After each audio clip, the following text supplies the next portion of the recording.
The Port is celebrating home ownership through its REACH program. That's rehab across Cincinnati and Hamilton County.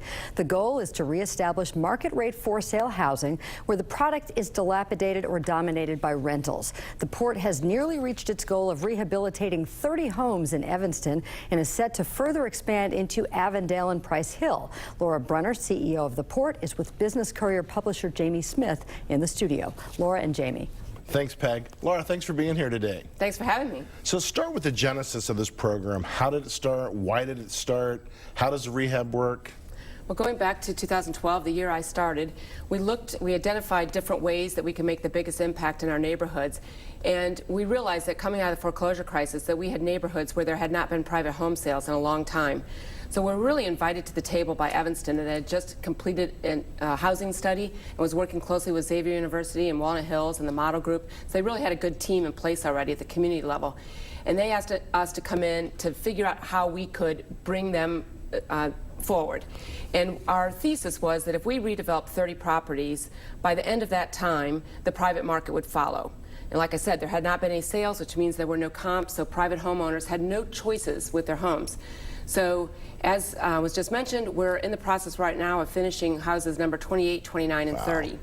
We invested in these 3,000 square foot big brick homes, more than $200,000 a piece, between $200,000 and $300,000, taking them apart and putting them back together so they'll last another 100 years. Wow. The first one sold for $80,000. So we had a very big loss of that. But then we quickly saw housing prices increase from 80 to 100, 120, and now we're up in the $285,000 to $300,000 range.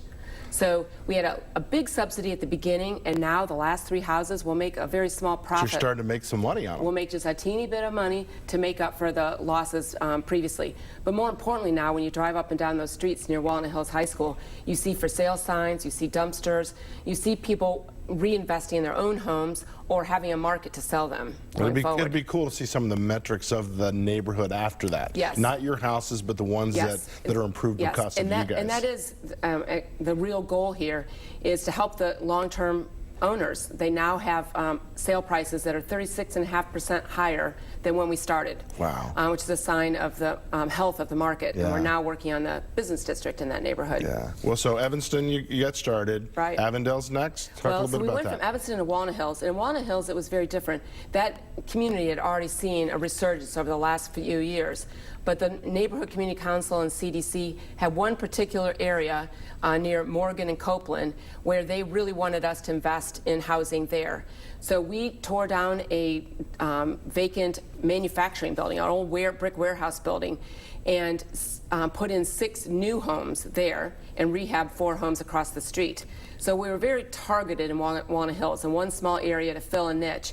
And you've seen in that area now La Poste, which is the big Millhouse development, is going up on land the city owned, and other private development happening around our area. So we really had a laser focus in Walnut Hills, where Evanston was a longer term. So I think we have time for one more quick question. Who are buying these homes? Are people staying in the neighborhood, people coming into the neighborhood? Well, in Evanston, I think it's a really great story. It's been a big mixture of home buyers. Some of them have history in that neighborhood, so people coming back into the neighborhood that have moved out to the suburbs. And we're also attracting new people moving to the city for the first time. The Walnut Hills baseball coach moved in. We've had people move from the county into that neighborhood, as well as people moving in from out of town. Well, that's what it's all about. We've been following the story for a long time. We're going to continue to follow it. I'm sure we'll have you back talking about your next project. We'll talk about Avondale and Price Hill next time. All right. Thank you so much, Laura. Have a great day. Thanks to be here.